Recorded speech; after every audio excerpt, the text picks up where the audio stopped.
Alhamdulillah hamdan yuafi ni'amahu wa yukafi mazidah. Ya Rabbana lakal hamdu kama yanbaghi li jalali wajhikal karimi wa li azimi sultanik. Subhanakallahumma la uhsi sana'an 'alaika anta kama asnaita 'ala nafsik. Wa asyhadu an la ilaha illallah wahdahu la syarikalah. Wa asyhadu anna Muhammadan abduhu wa rasuluh wa safiyuhu wa khaliluh. Khairan nabiyyin arsalahullahu ilal alami kullihi basyiran wa nazira. Allahumma salli wa sallim wa barik ala sayyidina Muhammad wa ala ali sayyidina Muhammad salatan wa salaman daimaini mutalazimaini ila yaumiddin. Amma ba'du, fa inni usikum wa nafsi bitaqwallah al-qaili fi kitabihil Qur'an wa ma arsalnaka illa rahmatan lil alamin.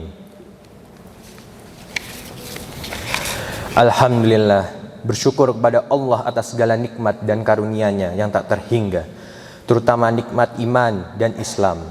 Bersalawat kepada Nabi Muhammad sallallahu alaihi wasallam, Rasul yang membawa petunjuk bagi umat akhir zaman. Bertakwalah kepada Allah, sungguh sebaik-baik bekal manusia adalah bekal takwa. Wa tazawwadu fa inna khairaz zadit taqwa. Berbekallah dan sesungguhnya sebaik-baik bekal adalah takwa. Surat Al-Baqarah ayat 197. Ma'asyiral muslimin rahimakumullah. Pada hari yang mulia ini, khatib menyeru kepada jamaah sekalian untuk senantiasa menjaga dan meningkatkan ketakwaan kita kepada Allah dengan semaksimal mungkin, yakni takwa dalam artian menjauhi segala larangan yang ditetapkan oleh Allah Subhanahu wa ta'ala dalam menjalankan, dan juga menjalankan segala perintahnya. Karena dengan takwa kita akan diberi solusi oleh Allah di setiap problematika hidup yang kita alami. Juga akan ada rezeki melimpah yang akan datang kepada kita tanpa kita sangka-sangka. Saat ini kita berada di bulan Rabiul Awal, bulan kelahiran Nabi Muhammad sallallahu alaihi wasallam. Maulid Nabi adalah momentum penting bagi kita untuk mengingat kembali panutan hidup kita, menjadikan beliau sebagai satu-satunya sosok pegangan, model perilaku, dan suri teladan atau uswah dalam semua aspek kehidupan. Sungguh dalam diri Rasulullah sallallahu alaihi wasallam terdapat suri teladan dalam berkeluarga, bermasyarakat, dan bernegara. Allah Subhanahu wa ta'ala berfirman, "Laqad kana lakum fi Rasulillahi uswatun hasanah liman kana yarjullaha wal yawmal akhir wa dzakarallaha katsira." Sungguh telah ada pada diri Rasulullah itu suri teladan yang baik bagi kalian, yaitu bagi orang yang mengharap rahmat Allah dan kedatangan hari akhir serta banyak menyebut Allah. Surat Al-Ahzab ayat 21. Ma'asyiral muslimin rahimakumullah. Di bulan Maulid ini, setiapnya bagi kita untuk banyak-banyak bersyukur kepada Allah Subhanahu wa ta'ala karena telah mengutus seorang nabi yang menjadi suri teladan yang mulia. Nabi diutus ke muka bumi ini tak lain adalah sebagai rahmat bagi seluruh alam. Sebagaimana Allah Subhanahu wa ta'ala berfirman dalam surat Al-Anbiya ayat 107.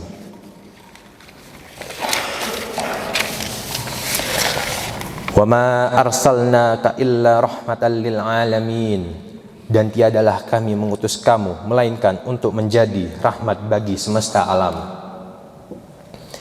Imam Al-Baghawi dalam kitab tafsirnya menyebutkan sebab disebutnya pengutusan Nabi Muhammad sallallahu alaihi wasallam sebagai rahmat dan kasih sayang bagi seluruh alam ialah karena diutusnya Nabi ke seluruh dunia di muka bumi ini menjadi sumber kebahagiaan dan kebaikan bagi kehidupan mereka di dunia maupun di akhirat kelak.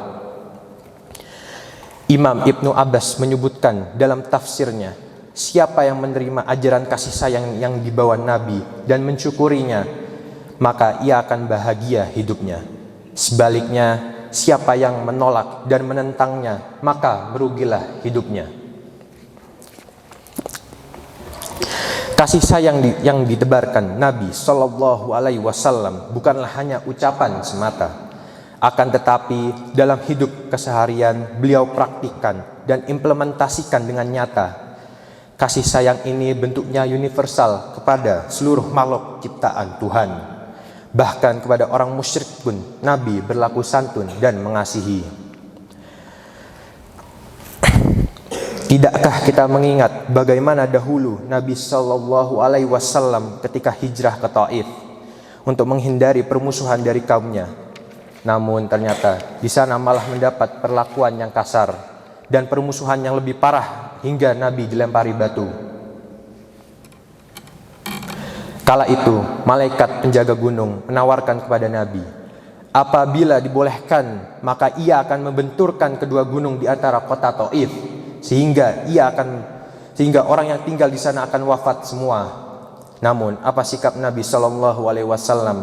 Nabi berucap, andai mereka saat ini tidak menerima Islam, semoga anak cucu mereka adalah orang yang menyembah-Mu ya Allah. Sesungguhnya mereka adalah orang-orang yang tidak tahu. Dikisahkan juga dalam hadis riwayat Sahih Muslim, pada suatu hari datang seorang sahabat berkata kepada Nabi, wahai Nabi, doakanlah keburukan atau laknat bagi orang-orang musyrik. Kemudian Nabi menjawab, sungguh aku tidaklah diutus sebagai seorang pelaknat, akan tetapi aku diutus sebagai pembawa rahmat. Nabi Shallallahu Alaihi Wasallam adalah orang yang paling keras mujahadahnya dalam beribadah. Padahal beliau adalah sosok yang maksum atau terbebas dari dosa dan dijamin pasti masuk surga. Mujahadah beliau dalam beribadah itu agar beliau menjadi hamba yang bersyukur. Beliau adalah pribadi yang paling mulia akhlaknya. Aisyah radhiyallahu anha menyebut akhlak beliau adalah Al-Quran. Aisyah radhiyallahu anha berkata, Rasulullah adalah orang yang paling mulia akhlaknya, tidak pernah berlaku keji, tidak mengucapkan kata-kata kotor, tidak berbuat gaduh di pasar, tidak pernah membalas dengan kejelekan serupa. Akan tetapi beliau pemaaf dan pengampun. Hadis riwayat Ahmad. Beliau pun paling baik terhadap wanita. Beliau juga teladan terbaik dalam bertetangga, bergaul, berteman, berkawan, dan bermuamalah. Dalam semua itu, kita diperintahkan untuk menjadikan beliau sebagai teladan dan model panutan. Ma'asyiral muslimin rahimakumullah. Di antara sifat mulia Rasulullah Shallallahu Alaihi Wasallam yang perlu kita teladani juga adalah sifat pemaafnya. Ingatlah ketika Nabi Shallallahu Alaihi Wasallam perang Uhud bersama kaum muslimin. Kala itu pamannya Hamzah bin Abdul Muthalib ikut berperang.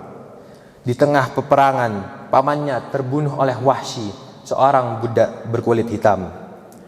Wahsy tidak hanya membunuhnya dengan menghunuskan pedang begitu saja dan selesai, namun ia mencabik-cabik isi perutnya juga.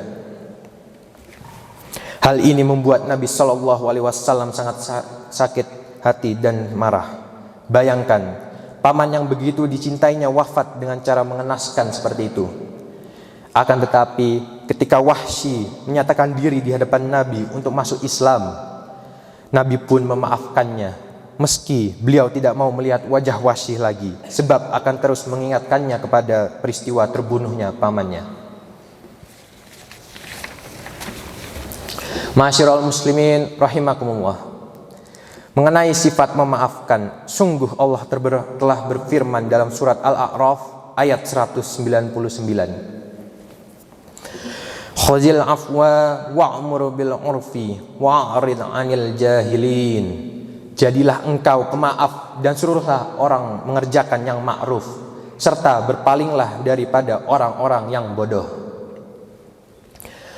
Apabila kita menjadi pribadi yang memiliki sifat pemaaf, maka dapat kita rasakan lingkungan sosial di tengah-tengah masyarakat menjadi damai. Tidak ada dendam yang terjadi di antara manusia. Itulah kasih sayang yang dicontohkan oleh Nabi kita Muhammad Sallallahu Alaihi Wasallam.